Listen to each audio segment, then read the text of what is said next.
A team, B team, C team. And I think there was like one person that was just straight up D team. But a strong team, they have to like each other enough. They have to be able to communicate well. They have to know each other's strengths and weaknesses. And they have to be willing to help one another out. We built this city. We built this city on rock and roll. Cheers! Do you not have a drink? I do have my drink. It was way That's on the what I other thought. side. It was way on the other side of the desk. Cheers and welcome to episode 10 of Fuck Your Podcast. I am Emma Pardo. And I am Katy Martin. And what are you drinking today? I'm drinking water. Yeah, me too. That's just, it sounds so boring. I know we started doing that as like, we had different things. I was drinking soda and like. We also thought we might like randomly be recording when we might have a cocktail, and that just doesn't happen because we do this on a Monday. Right. We record on Mondays and. There's no booze in the studio. No, and I have to be having a really bad Monday to be to feel like I need a cocktail by what, 1 o'clock? 1 o'clock in the afternoon, right? It's like shit got real hard in the morning. Really, really hard. No, but yeah, it's boring. It's water. So today's topic that we wanted to talk about was team building, like the building a strong team. So talking about that, some company culture, a lot of things that are buzzwords out there in the interwebs right now. How do you want to kick it off? Well, Give some perspective on maybe how we do things, and then we can talk about how other places have done things that didn't quite work out. so I'm so young into the workforce anyway. I've only been here for what, 3 years? Just a baby.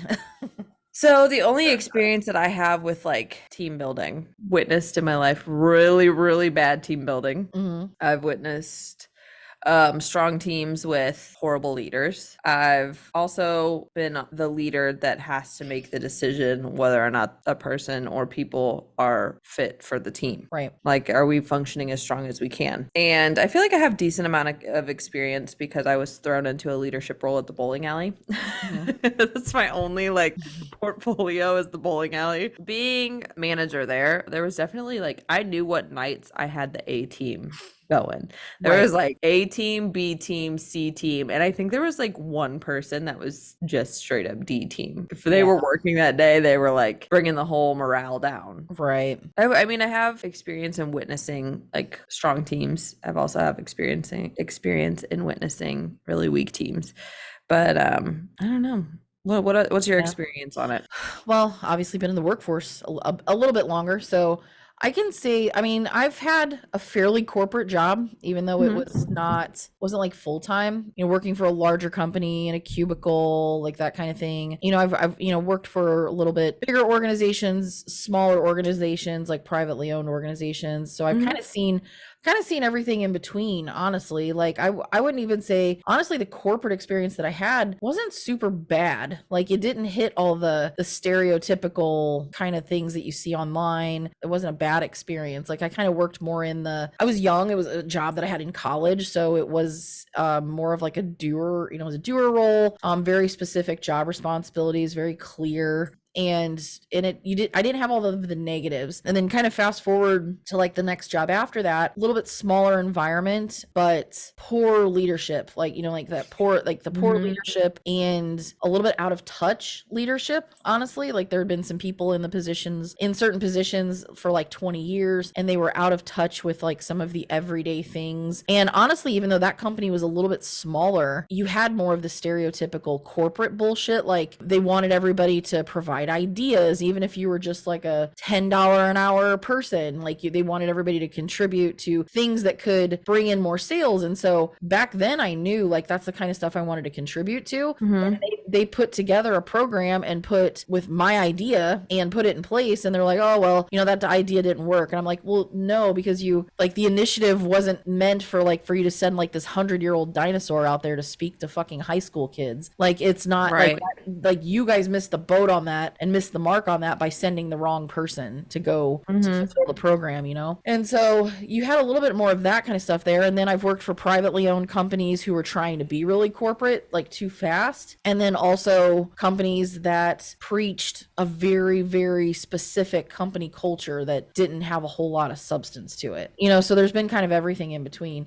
And the first couple jobs, like I'll just talk about like exactly what they were. Like my job that I had in college that I was talking, I worked for AAA, which in the Midwest and a lot of parts of the country is a pretty big insurance company, and also, emergency road service. And so it was a call center job. Like it was a college job. I went there after I got out of class, worked a shift.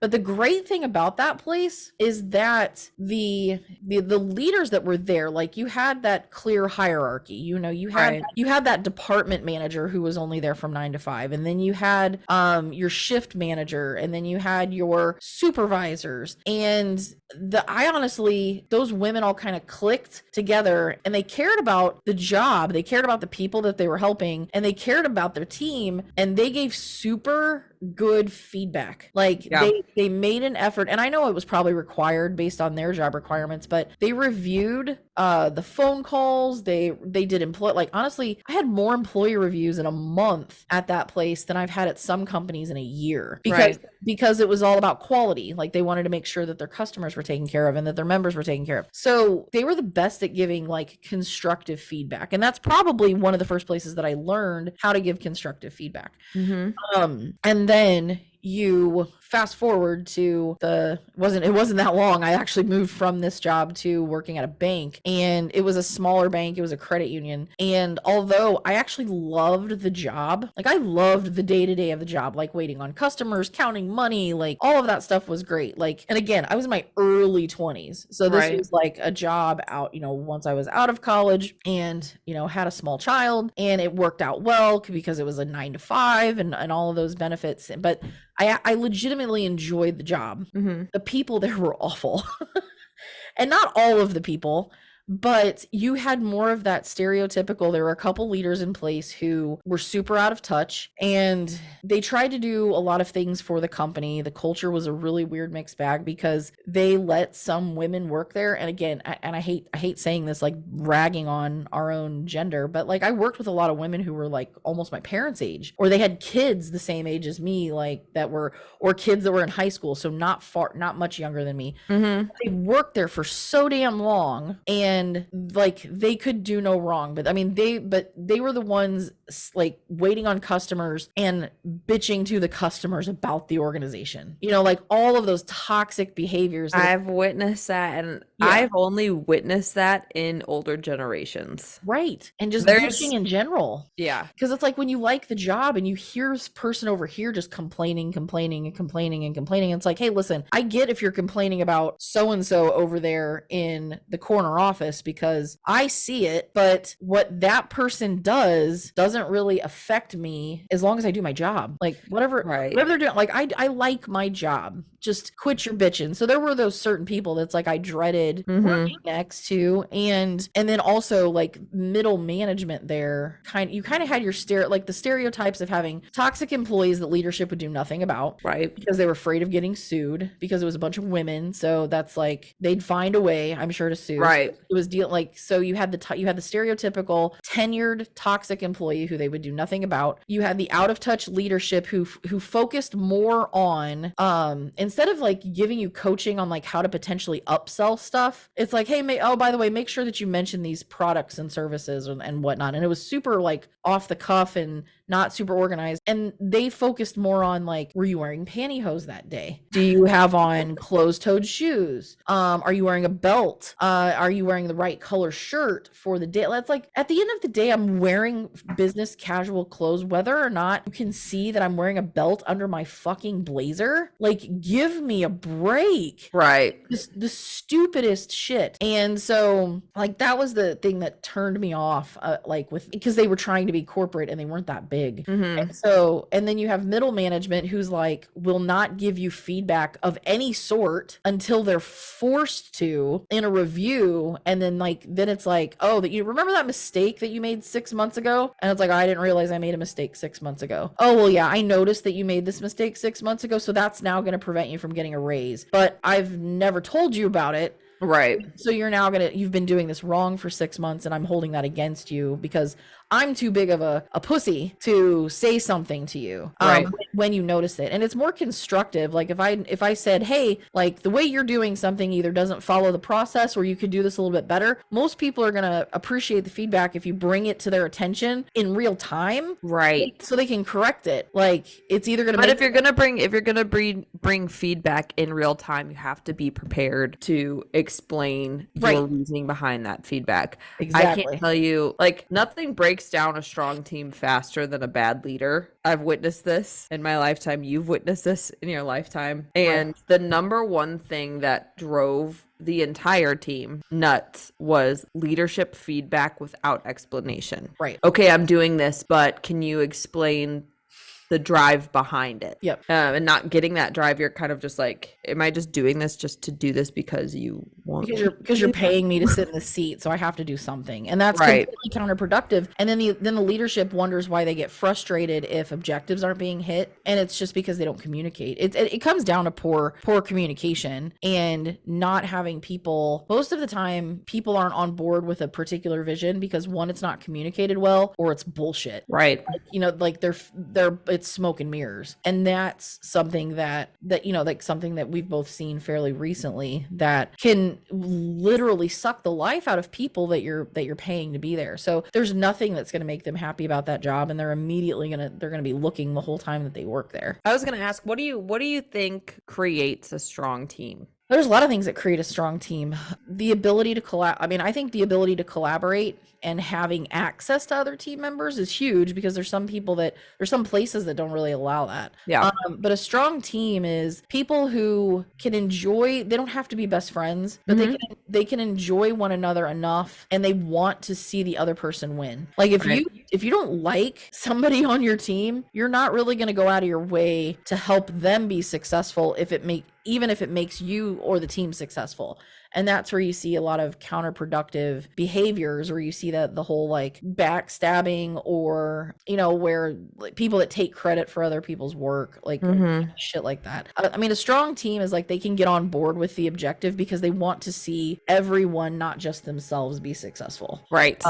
And also that there is somebody constantly reinforcing the mission, and that they are clear that everyone's on board with the mission, not just, hey, here's my vision, either get on board or not. Like there's the door. Like if that's their thought, like if that's the thought process, they're going to be like, well, I'm going to do just enough work to basically stay on the radar so I don't get fired. Right. But a strong team, they have to like each other enough. They have to be able to communicate well. They have to know each other's strengths and weaknesses, and they have to be willing to help one another out. Absolutely. So if somebody's like, hey, I could take that off your plate because that's more in my wheelhouse, no offense to what you're doing, but you have enough on your plate, like that's where you see people really coming together, and then you have a very, very effective team. Right. And you would be shocked that more can be done with less people. And this is in no way saying like, always run like super lean and super mean all the time, because every company is different, every industry is different, but just that cohesiveness, when it jives and when it clicks, it works. And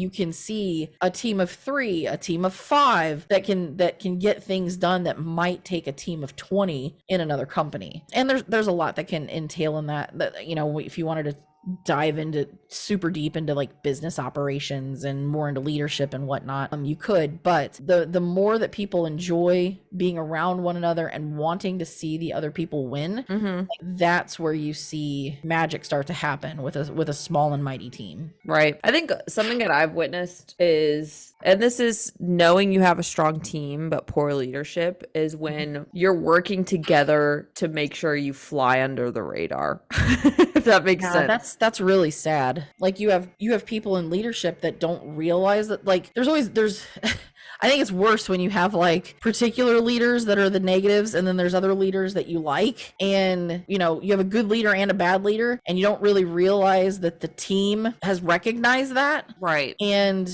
they're hiding it from like both parties basically. And it's sad because they're kind of banding together to do just enough, and no matter what the positive leader does, they're still like freaked out. Right.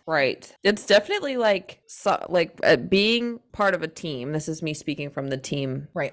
perspective versus leader. Being a part of a team where you literally are collaborating to fly under the radar. Yeah. It's typically, if you have poor leadership, it's not going to go noticed that you're just trying to fly under the radar. You know, Yeah. a strong leader. They're not in touch. They're not in tune. No, not at all. And the second, as a leader, you're worried about your employees conversing versus the results that they've actually produced, that's when you know you need to like rethink, you know, do I actually have a weak team, or am I just not looking at the bigger picture?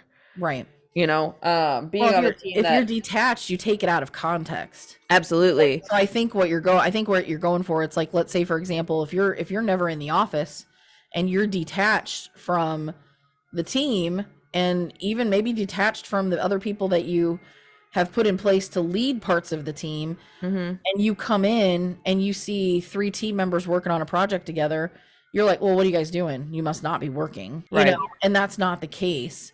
But if you're out of touch, you're out of touch. And if you're like, that needs to almost be for like leadership. It needs to be like it's like a symptom, right? It's like if you're running a fever, there's something wrong. Where if you're paranoid of your team members talking to one another, there's something wrong with your culture. Right. That's not necessarily, it could be a them issue.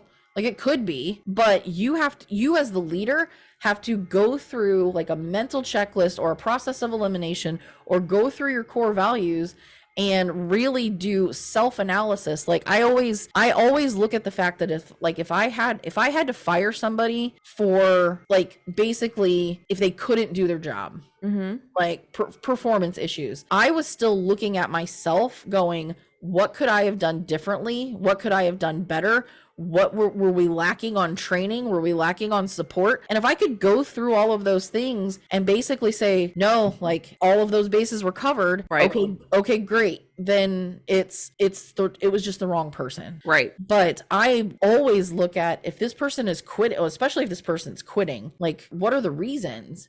And Also compare where they were for the company when they started versus where they are when they're ending Right. the relationship with the company. Yep. So that's that whole mental checklist, but that should be a warning sign. Like Right. if you're concerned about your team members spending like hanging out with one another outside of office hours, if you're concerned of who they're connected with on social media, if you're concerned with how much they converse throughout the day, if their objectives are getting hit, then that's your own paranoia, so to speak. Right. And that's something wrong with your culture. So in most cases, that's like that's usually, and I've seen business owners do this, but that's usually the signal that, hey, that company's culture is fucking smoke and mirrors. It's bullshit. It's Yeah. not real. And they really want to hire somebody. They want to preach, hey, we're a family here, you know, and so we'll talk about that in a second. But like, you know, we're a family here. We do all these amazing Fast-paced things environment. together. Yeah, fast-paced environment. We do all these amazing things together. But in reality, I want a body in a seat doing a business transaction that I can pay. Right. And when that feeling comes out versus all the fluff that you say all the time, then there's a disconnect. Right. You have to fix that. And so transparency goes a long way. One thing about a team environment, I would encourage, and I was really bad about this for a long time. Like I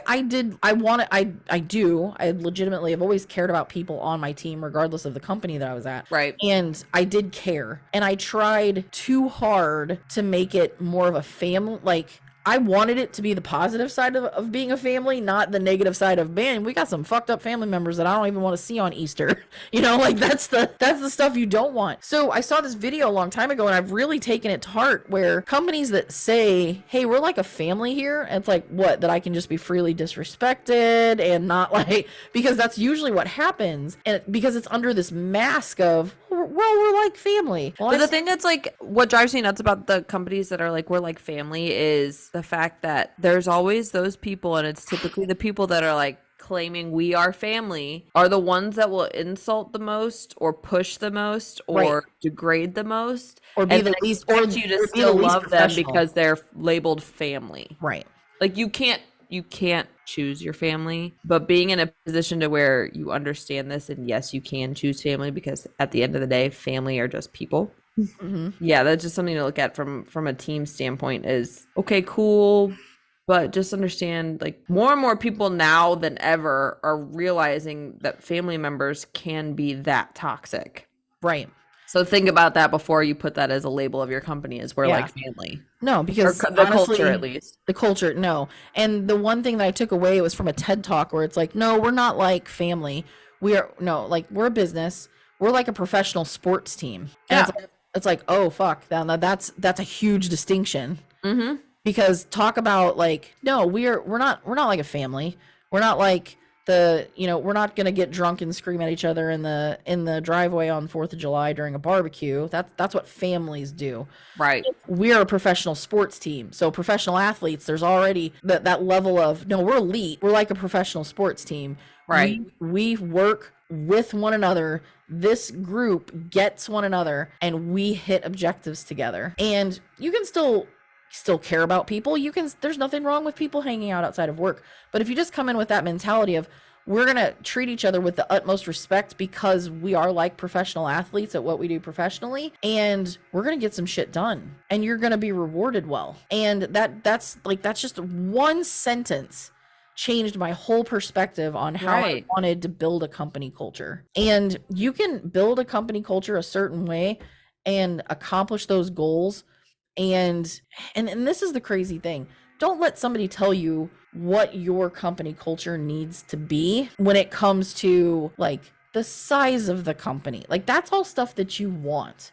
Right. If you're fulfilling your product and your service and serving your customers well, and your team is like, you're serving your team well, your team is serving your customers well, don't let anybody else tell you, oh, well, you can't really do it that way. It's like, well, tell me that I can't do it that way if I'm came to you and there's like legitimately like an inefficiency. And I guess the example of that is you see a lot of people like, well, in order to do that, to have a culture, you're going to have your own, you have to have your own building, and you have to have a huge office, and you have to have like all of this stuff. And that's not it at all. It's the essence of the lifestyle you're trying to create, not only for yourself as the leader, but for your team members.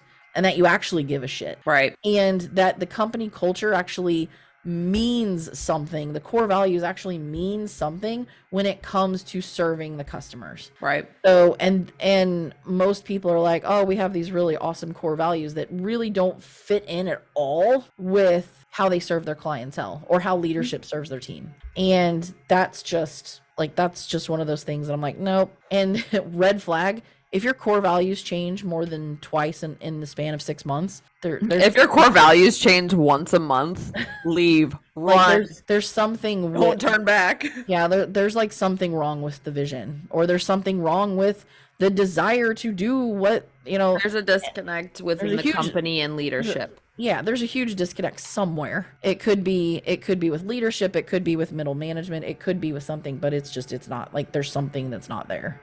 Right. So. Do you think it's possible to be a strong team but a toxic team?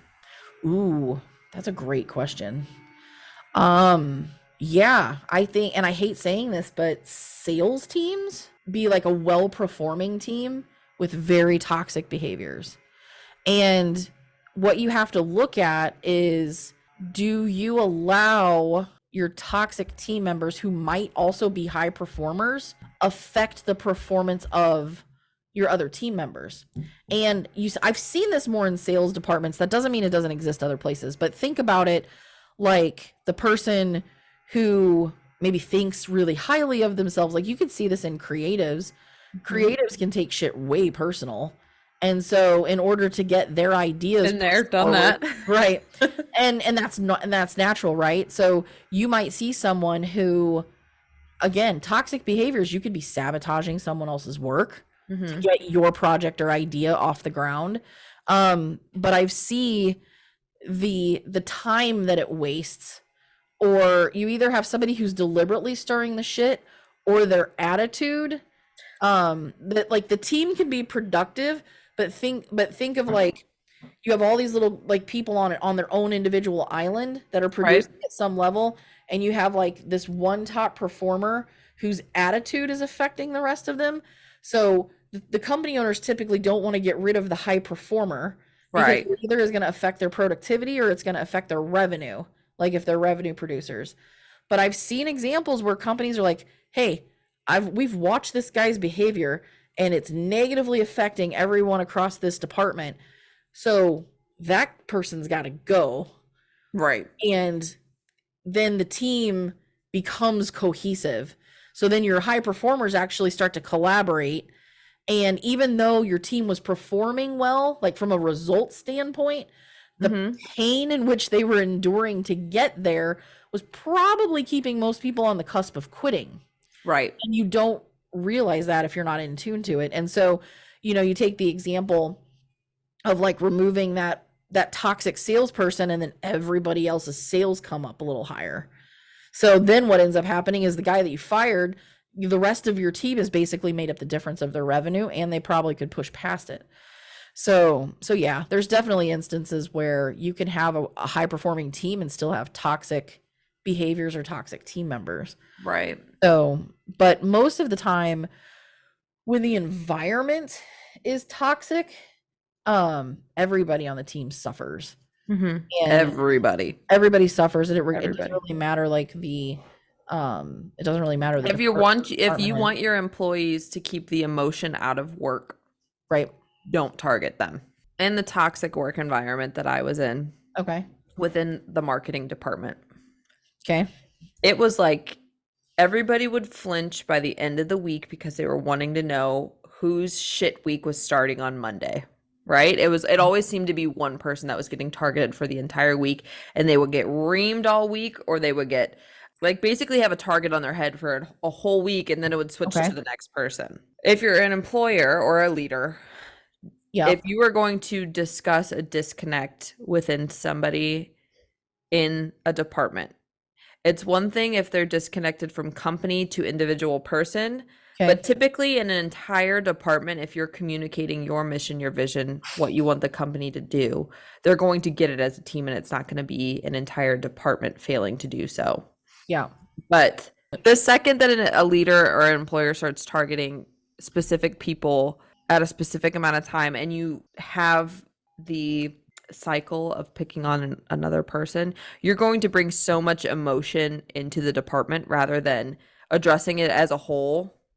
If Joe Schmo is drinking on the job or doing any of that stuff, like that's someone you want to target individually. But like as a department, if you're going through the entire department and picking apart specific pieces, which are specific people's tasks, you're going to get so much emotion and create that toxic environment. So, and I'm not sure if I'm 100% following, because the worst. So there's two different scenarios. Okay, you have the department need like there's certain things that will need to be addressed for an entire department, but then there are certain things that I would say would have to be addressed with the individual. So like, okay, so give me an example of something that happens that's not a disconnect between company and individual person that you would have to target that individual person. When you target, so it's not necessarily targeting an individual person, and maybe that's what I need to get clear on. What do you see as the difference? So okay, let's equate this. It's easy to equate this to, you have a quota of some sort, okay? The team has a quota of some sort.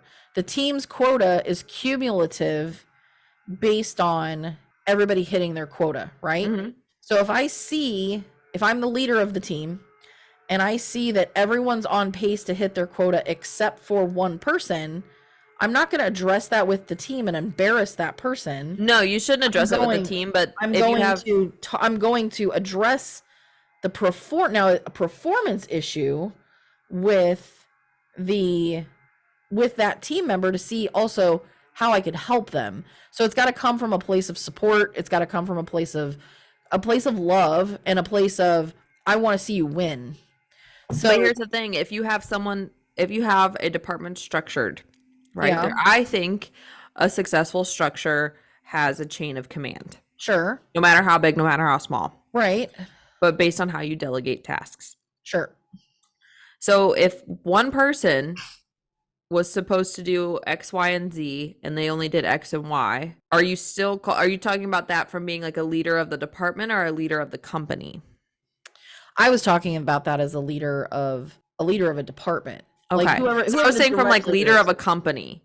You have to understand, if I'm a leader of a company, which I am, in my specific part, like you and I will have discussions basically in our chain of command, and you're like, hey, this person didn't do this exactly in the vision of the client that we're doing work Right. for.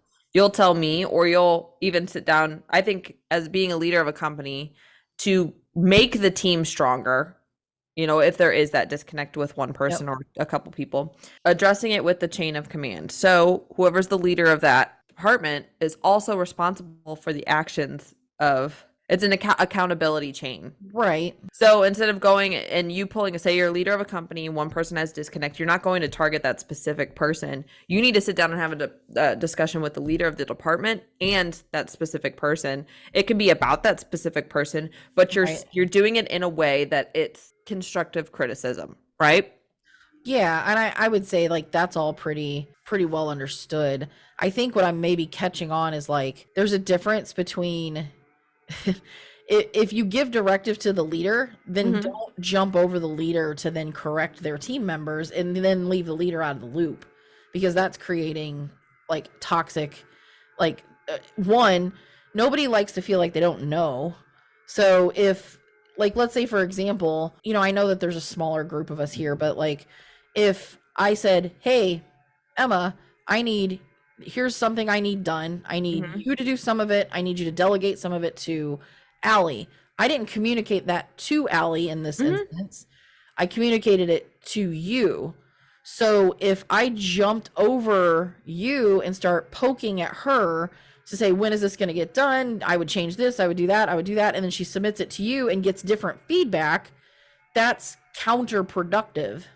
Right. So if it should swing through the same direction that that it gets sent out. And I think too, some of that can be masked in I hate saying it, when an owner is like disconnected from what they really want the company to accomplish and they just need something to do. Yeah. Because they're not actually helping fulfill anything with a customer or a client. They just need something to do.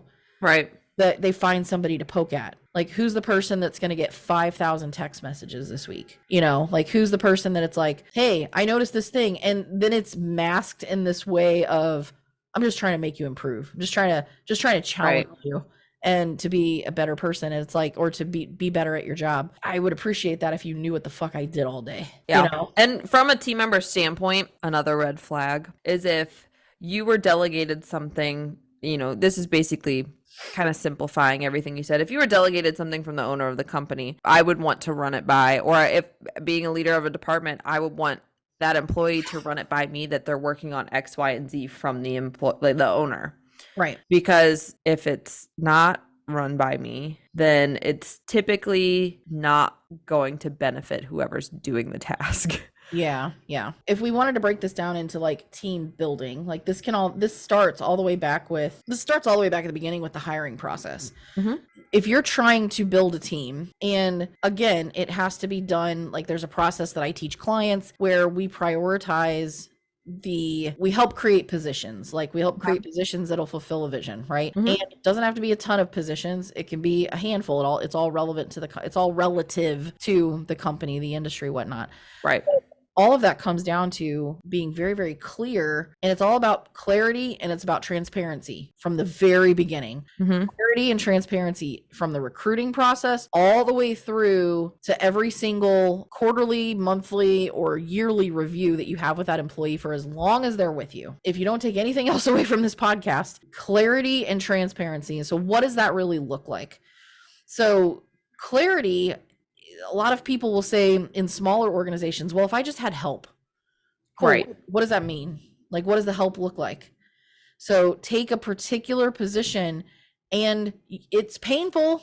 It's painful. But you know what? Growth comes on the other side of pain. So if you need to sit in front of a computer and spend an hour to brain dump what you need the help to do for you, and then craft that into a role and craft that into an importance, then you're going to have to do that. Like it's one of those tasks that's pushing the company forward. So you have to do it. But you have to be very, very clear on what you want that person to do. And then you have to look at those tasks and go, do I have the capability, or like, well, first of all, how much experience with these tasks do they need to bring to the table? And if it's a certain level, let's say it's 80%, they need to already know how to do about 80% of what's on their position outline. Maybe it's 100%, but don't think for a minute that there's not going to be acclimation and training of some sort. So here's the distinction. There's training and acclimation. You have to have that clarity so that way you know who you're actually going to go look for. Right. If I'm hiring an accounting person for our companies, like let's say I decided, hey, Emma, I'm going to go hire somebody to do the books for all of our companies. I'm not going to hire somebody who doesn't have QuickBooks experience, payroll experience. Like they know how to do that. Now, when they come in, do they have to learn our payroll schedule? Do they have to learn how we do things here if it's a little bit different? Yes, but I'm not teaching them how to be a bookkeeper, because that's counterproductive. And a lot of that translates with creatives, especially people that are growing a marketing team or a company that hires a marketing person. They're going to have a certain level of experience, and then you're going to have to acclimate them. Right. Now, there are some positions that it's like, hey, I'm hiring a mid-level administrative assistant. They may not need near as much of experience, and you might be okay with training them. That's fine. But the transparency comes into play. The clarity is the work they have to do.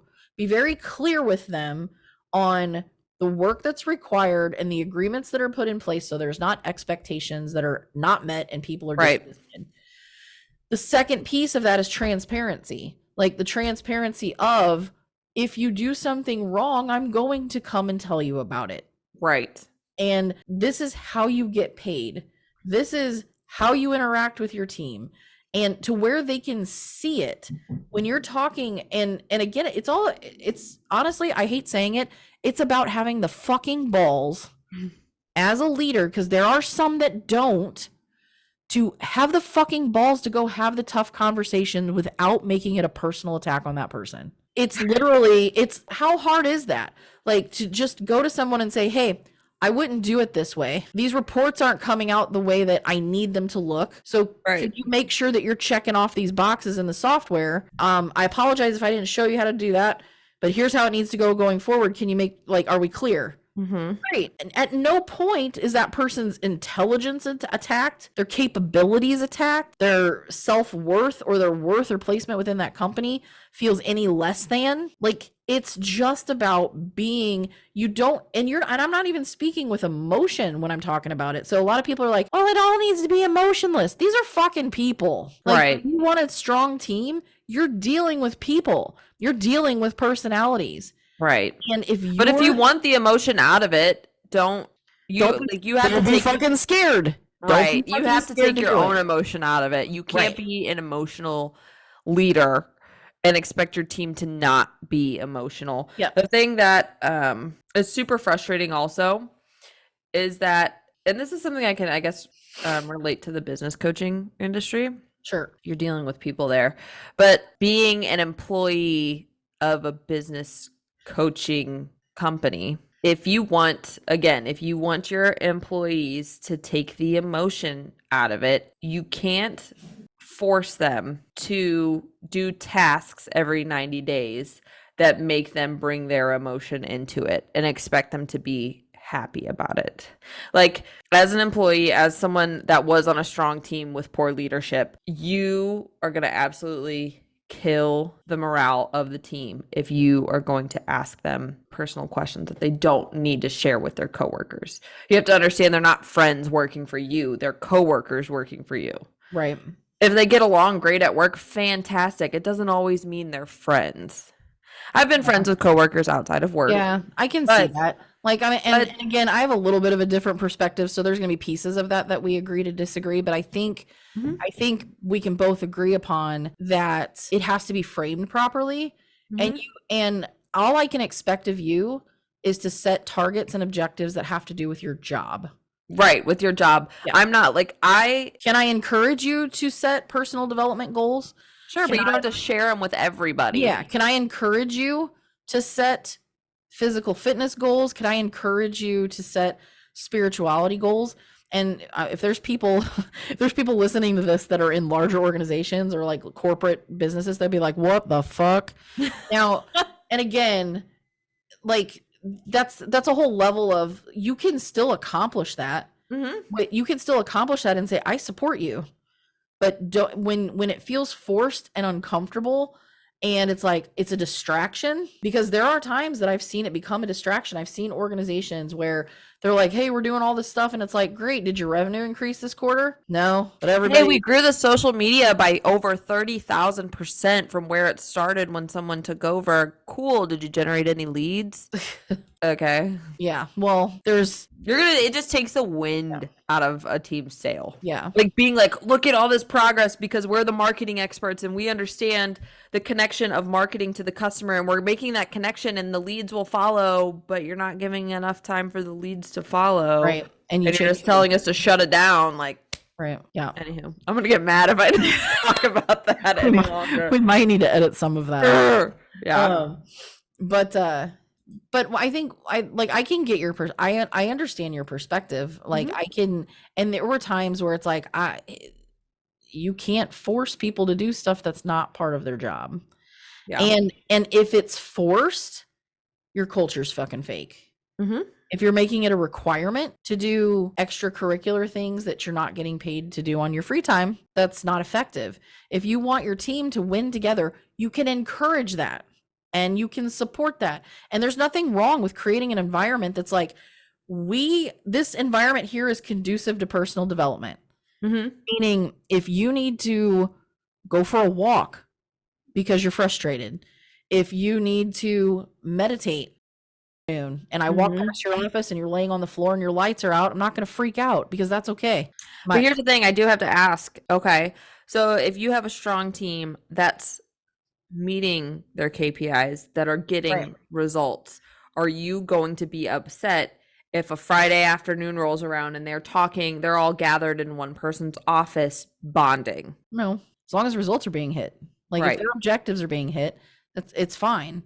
Like, and again, there has to be like, there's benefits to that. There's benefits of the team bonding. And the thing is you want to do team bonding naturally. When you see all these corporates, like we're going to go on a corporate retreat and somebody's like, oh my God, this is stupid. Then you don't want that. You want people to naturally come together. And a lot of people can, and it's better that people naturally come together when things are good than everybody naturally coming together when things are not good.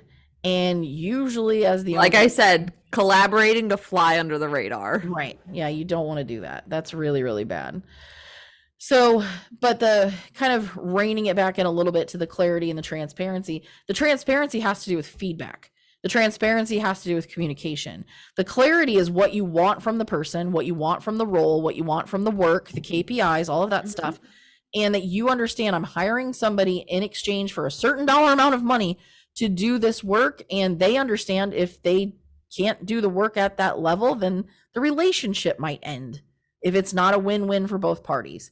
Right. And most reasonable people are going to go, well, yeah, that makes sense. If I'm not doing my job, help me improve or let me go. Like, but what it can't be is a fucking surprise. You never want a reprimand or a termination to be a surprise.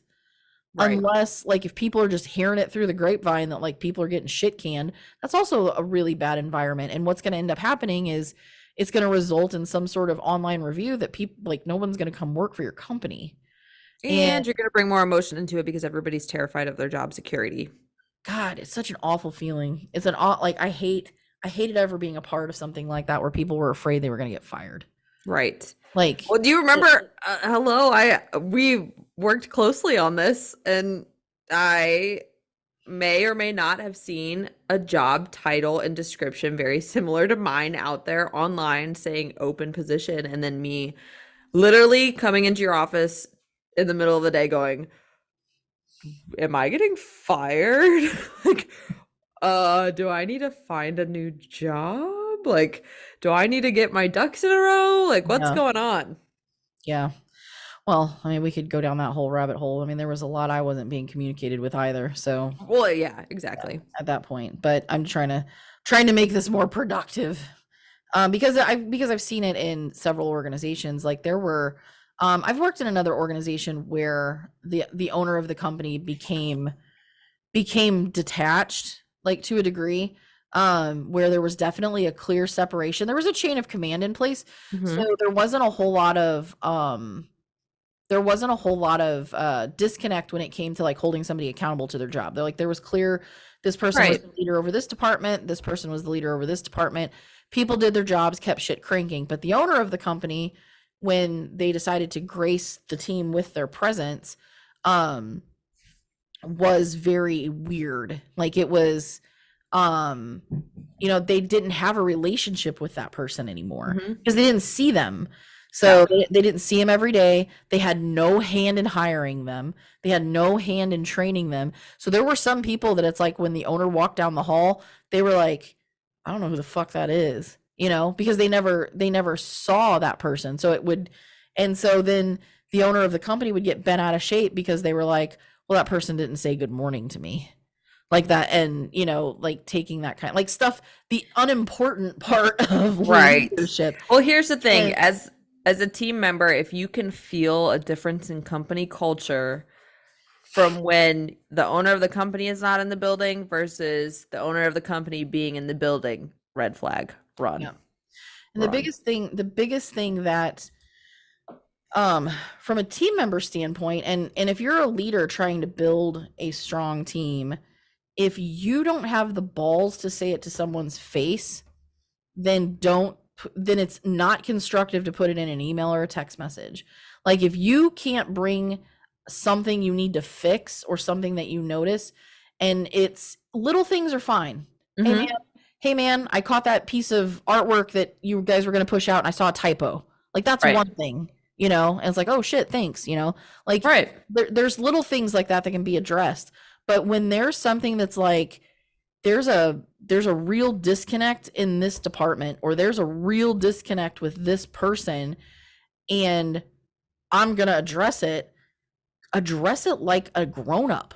Like address it like a man, address it like a woman, show up. Right.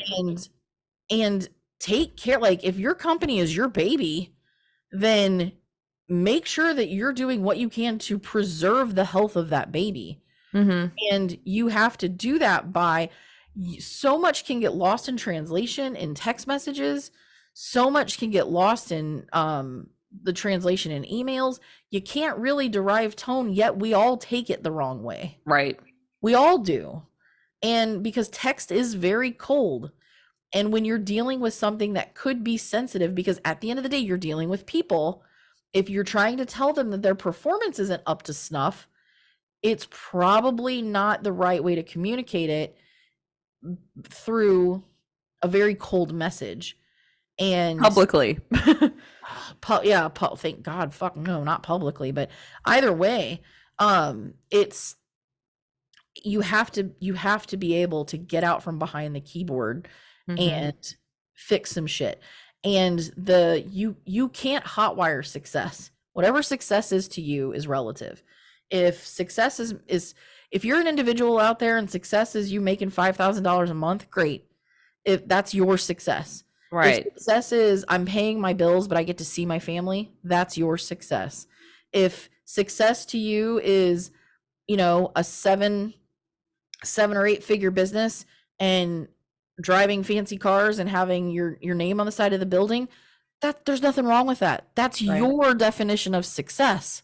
But regardless of the level of success, that's all relative to the individual.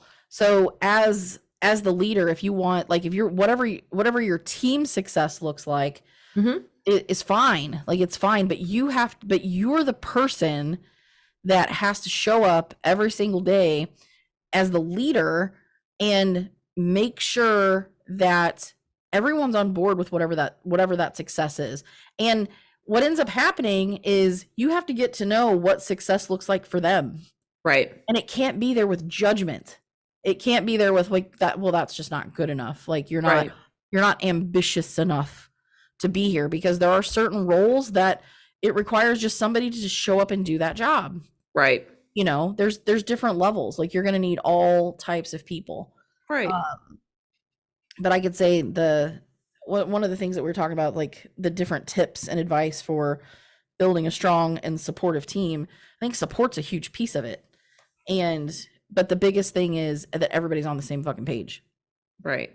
So, as you could see from our Instagram, which I posted last week, Katy drove and surprised me all the way here in Texas. She took her camper, but that also sparked the idea of mobile office marketing agency. Yeah. Because there's so much you can do remote, and there's certain things you can do in person. And, you know, even though we collaborate pretty frequently through messaging, and even with clients getting ideas and making strategies, like there's sometimes there's so much value in just the face to face. So we're trying to incorporate that a little bit more. So but anyway, that was pretty cool. There's the update for that. Katy kept a secret from me for a couple weeks, and next thing I know, she's out to dinner with me. I wish the freaking server wouldn't have pointed. Like, because I know. We were standing there looking at him, and I'm like, I'm not going to walk around the table until he left. So I heard you were loud enough that I heard you say, "Oh, we're waiting for a couple more people." And then he goes, "Oh, right there." Yeah, he made eye contact with me, and I was like, "Oh shit." And so, but yeah, so then we were standing there. Anyway, it was very. So what was very that like? What was that like when you saw Allie and I standing there? And oh my god, I like. It was just like, am I having a dream right now? Like, is this real life? You know, it was very like, what the fuck? Like, I didn't know what to think. It was a lot going on, and then I got emotional. I was like, oh my god. But you drove 13 hours. It was 14 hours, whatever it was. It's a 12-hour drive, but with traffic and stopping and all that stuff. And stopping and pulling 4,000 pounds behind my truck. That was also, I feel like it was something that we all needed, like you, me, and Allie. Yeah, it was just, I felt like we could click and really get a lot of work done while having fun. So we did, and like, I know that you just don't. Sometimes you just don't have that time to always. It helped because it felt like we made time to bond. Right. Like, I learned so much more about Allie, and even though like we do talk a lot, so still there's just that different level. There's if you're gonna find out whether or not you can get along with somebody, and that what you can, like, what you have in common when you're in a car with them for like 13 hours. Right. That should be the test of any new relationship. If you start dating somebody, it's like go on a road trip. If you can make it more than 6 hours, it's likely you're meant to be for a while. So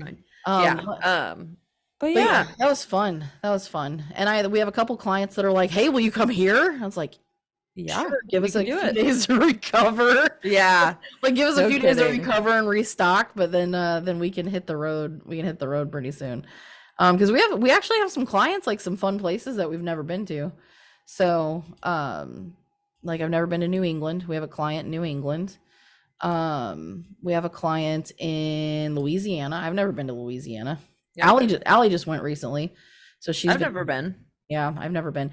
It would be hot as you think it's hot and humid in Houston. Try going to southern Louisiana. Go ahead. But no, I mean, I like, just to be like, and again, transparency is key here. Like we on the marketing side, like on the consulting side of things, there's really just two of us. There's myself, where I do the majority of the operations and whatever type of coaching, whatever it is that somebody's needing. A lot of what I work with is software integration, CRM setup, operations, and SOP building, and it's become very efficient. It's become very effective. And then also recruiting and hiring. And then, and Emily, she's more on that side of things because she's a recruiter. And when we actually work with a company who needs us to do recruiting on their behalf, she does that. I still do it too. Like there's a few accounts that I'm working on, but so that's just the two of us, and we communicate really well. And she has that flexibility with having a brand new baby, because she can really power down and get a lot of stuff done in really short, productive time frames. Right. Just like, there's four of us, really. I mean, Christina, we just don't see all that often. I know. But there, right now there's four of us. and we all live in different cities. We all live in different states. Because Yeah. Christina just moved. So So, yeah, I forget that know, it's like I always want to associate with you with Missouri, but you're Illinois. no, I live in Illinois. I mean, I live an hour from Allie. Oh, So, really? yeah, like it was I legit guess you were an an hour from me when I was in Missouri. Yeah, like Like it was like 55 minutes or something, but still. right.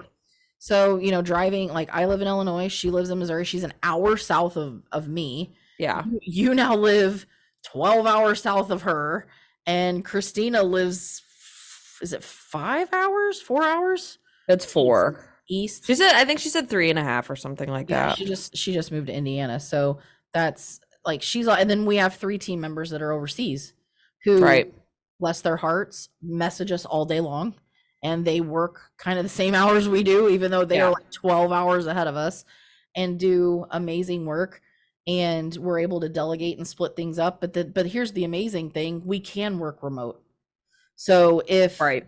like it's different if there's certain vacations where it's like, okay, I can't do these things, then great. Like we all, the type of work that we do, we have the capability to work ahead. So if I had to work 3, and time really isn't a factor, it's how much can we get accomplished. Right. When you're creative, it's important having that flexibility of, sometimes I just need to put my head down and work straight for 6 hours in the morning, take a gap in the middle of the day.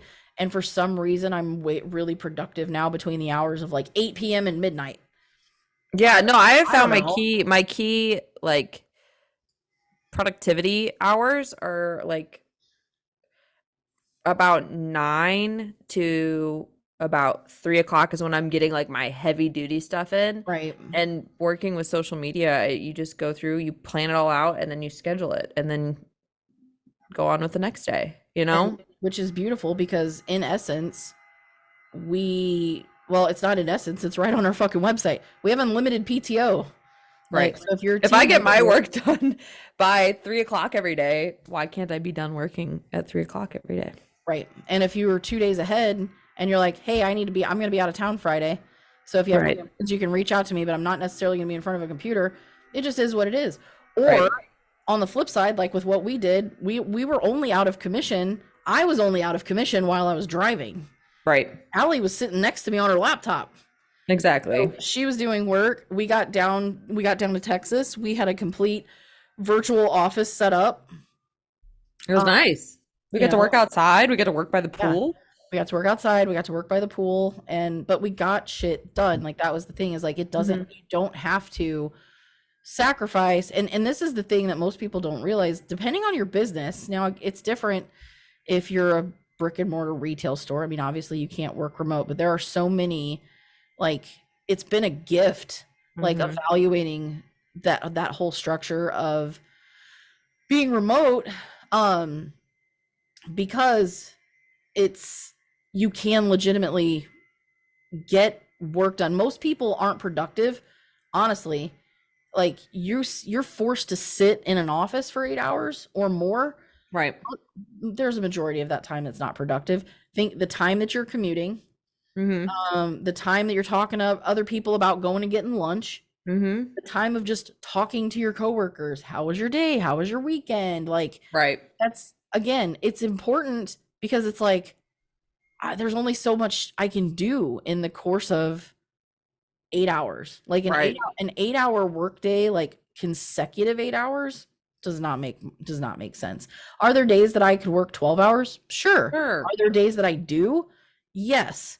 But are there days where it's like I power through 4 and I'm mentally fried? Well, I have the freedom to do that because I can it's all results focused. It's all task focused. Yeah. So that's the beautiful part of the culture that we've created. And that's something that as our team grows, we've already figured out a plan where we can progress as a company and move the company forward without having to bring on a huge team. Right. And I'm not going to be that. I'm never, ever, hand to God, going to be Who's God, who's whatever you believe in. But right. Like I'm never going to be that person that's like, we're going to have this. I need the huge office. I need the Like I need everybody to be in an office. I need everybody to be super corporate. I'm like, if I can't work in a t-shirt and Converse for the rest of my life, I don't want it. I don't want it. I don't want it. Like, I want to be able to profit share with team members. I want to be able Right. to, and I can't do that if there aren't profits. And most of the time, if the companies aren't having profits, it's because their overhead's too fucking high. Yeah. And you can accomplish, are we going to be able to serve maybe as many clients as some other agencies? Maybe not, No. but we're focusing on impact. So I want to develop a relationship with these people. I want to get to know what they're doing. I want to see them win. And that's what my primary focus is. So it doesn't have to, like, one of our core values, we win when you win. Right. That's we focus on, well, we win by helping others win. Like, Right. that's what we focus on. If we help so-and-so roofing company out there generate 10 more leads this month than they did the prior month, great. If they got 16 more phone calls than the prior week, great. That's all part of their winning. Just kind of like wrap up, as far as like some of the biggest takeaways or the tips that you could take from this podcast, like clarity on what makes up your team. Like, that's number one. Being Right. super clear. And when it comes to presenting expectations, KPIs, all of those things to a new team member or any existing team member, that it's very clear, that they Right. understand it. It's spelled out. There's no room for ambiguity. There's no gray area. It's clear. This is what's expected of you. Right. And this is what we agree to do. This is what you agree to do. And transparency, like being transparent with your team. Like, does the team need to know every single business decision that leadership makes? No. But if it changes the direction or the target or the mission, then they should be brought into the loop. Because Right. when they just are randomly course correcting or changing gears, again, like you said, it affects morale, it affects their motivation, it affects them, it takes the wind out of their sails. Right. And transparency, like the one of the biggest things that you said was purpose. Mhm. Like, giving, like, what's the purpose of what I'm doing? Right. What's the purpose of this change you're asking me to make? What's the, if you need me to create something, give me the purpose so I can get it as close to what you're looking for as possible. Yeah. And, just to kind of like leaning in on the transparency and like sharing a little bit about our small and mighty team, like our core values, like when I was like thinking of these, is like, this is stuff that I do at home. Right. This is something that I don't think, like, I'm not looking at these going, these aren't expectations that I don't think any single person on our team could meet or couldn't meet. So, just sharing our core values, like the first one is be unapologetically yourself. So, like, I'm hiring you for a skill set, but I want to know that it's like something you enjoy doing and that you put your own spin and personality on it. Right. The second one is show gratitude. So just be I hate like be thankful, but show gratitude, show appreciation to your team members, like to the people that are helping you. That is huge. Like, extract the lesson and move on. So the biggest thing is, people are going to make mistakes. Things are going to have to be changed. You can't like live and dwell on it. Like, it's just like, hey, that happened. Let's learn from it. Let's keep moving. Like, let's not Right. keep talking about beating the dead horse over and over and over. Let's just move on. Right. Serve your team well in order to lead well. So if you're a leader of an organization, like, you have to serve your team. Right. Servant leadership, where you're making sure they have what they need. They have the support they need in order to serve your clients well. And then, like, be willing to work on that. Like, I Right. work on that in quotation, like, be willing to work on that. So if there are areas that you could improve, that you could learn, that you could research, there's always going to be more on the other side of, like, putting in that little bit of effort of improvement, because you're going to benefit from it in the long run. Absolutely. And then be awesome at everything that you do. That's just something, like, just everybody on our team is like, what they do, they're awesome at. Right. And then we win by helping others win. So that's when the clients win, we win. When our Right. team members win, we win. Right. Like, when I put those together, I'm just like, that's how they resonated with me. They felt real. And so, Right. when you are building a team and you're trying to build that strong culture, I don't discount core values. Some people think it's corny. Some people think it's cheesy. It's only corny and cheesy if it's fucking fake. Right. If you read a core value on somebody's wall, or there's a poster and you read it and you're like, or you laugh, then it's likely that there's something about it that's fake. Right. Like, if you can buy into something that has like some sincerity, and you could be like, yeah, if I read those, I could say, hey, I see that demonstrated, by the people here, then they're real. So I don't discount that. Like, I think it's an important part of establishing a foundation of your company. Absolutely. Because it's not about just who you are, and it's not about it's not about where your core values aren't always about where you're aspiring to be. If all of your core values are just a little bit out of reach, then we start getting into that whole realm of like unrealistic expectations. Right. Like your core values have to be reality. Like reality on how we'd like whatever those standards to be. And that's I think like that's important. And continuing like all of the leadership advice that we gave throughout the course of the podcast, hopefully that you guys could get some value out of that. And send us some messages and some emails, or things that have worked, or tips that you could give if you're a leader listening to this podcast, things that you would want us to share on the next podcast about your perspective of building a strong team. Absolutely. And if you want to write us in on a topic you want to hear, or if you want to follow the mobile office marketing agency journey, you can follow us at F__K your pod, or you can even follow at 99 Creatives on Instagram. And then I think, Facebook. Yeah, we don't have a Fuck Your Podcast Facebook page. But yeah, we don't. Anyway, that, or you can email me at Emma@99creatives, or Katy at 99 Creatives. And, don't forget to do the damn thing. Adios. Bye.